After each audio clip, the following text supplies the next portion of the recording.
നവകേരള സദസ്സിനെതിരായ നീക്കം നാടിനെതിരായ നീക്കമാണെന്ന് മുഖ്യമന്ത്രി പിണറായി വിജയൻ. നവകേരള സദസ്സിന് ലഭിക്കുന്ന വലിയ പിന്തുണ പ്രതിപക്ഷത്തെ അസ്വസ്ഥമാക്കി.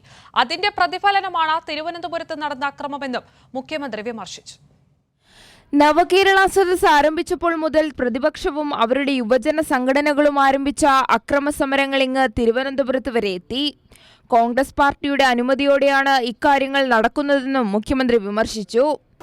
നവകേരള സദസ്സിനോട് എന്തോ വല്ലാത്തൊരു അലർജിയുടെ രീതിയാണ്.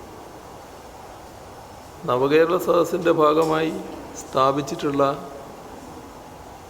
നൂറുകണക്കിന് ബോർഡുകളും ബാനറുകളും എല്ലാം പരസ്യമായാണല്ലോ തകർക്കുന്ന നിലയെടുത്തത്. ഇത് ഇരുമ്പ് ഗോലിയാണല്ലോ ഇവിടെ ഉപയോഗിച്ചത്. അതുകൊണ്ട് എറിഞ്ഞാൽ എന്തായിരിക്കും അവർക്ക് നല്ല നിശ്ചയമുണ്ടല്ലോ. ഇതെല്ലാം പോലീസിന് നേരെ ഉപയോഗിക്കാനാണല്ലോ. അപ്പോൾ ഇത്തരം അക്രമങ്ങൾ നടത്താനുള്ള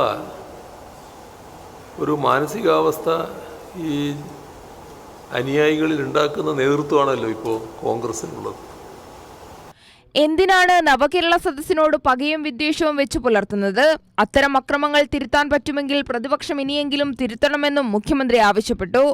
അത് അവരുടെ അണികളും നല്ലതുപോലെ ഈ നവകേരള സദസ്സിൻ്റെ ഭാഗമായി എത്തിപ്പെടുന്ന ജനങ്ങളിലുണ്ട്. അങ്ങനെ വന്നപ്പോൾ ഈ 10,000 പങ്കെടുക്കുന്ന സദസ്സായിട്ട് മാറി.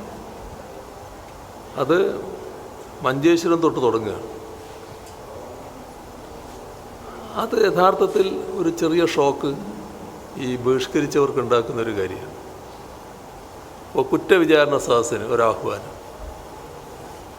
അവിടെ ചെന്ന് നോക്കിയപ്പോഴാണ് ഇത് രണ്ടും കടലും കടലാടിയും പോലെ വ്യത്യാസമുണ്ടെന്ന് മനസ്സിലാകുന്നത്. ഈ പറയുന്ന ജനം വലിയ തോതിൽ അങ്ങോട്ട് തിരിഞ്ഞു നോക്കുന്നില്ല.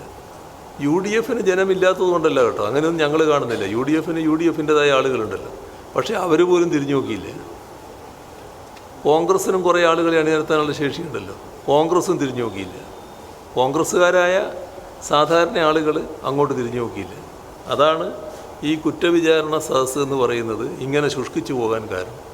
EMSനെ ഗുണ്ടയെന്ന് KSU നേതാവ് വിളിച്ചതിൽ ഒട്ടും ആശങ്കപ്പെടേണ്ടതില്ല.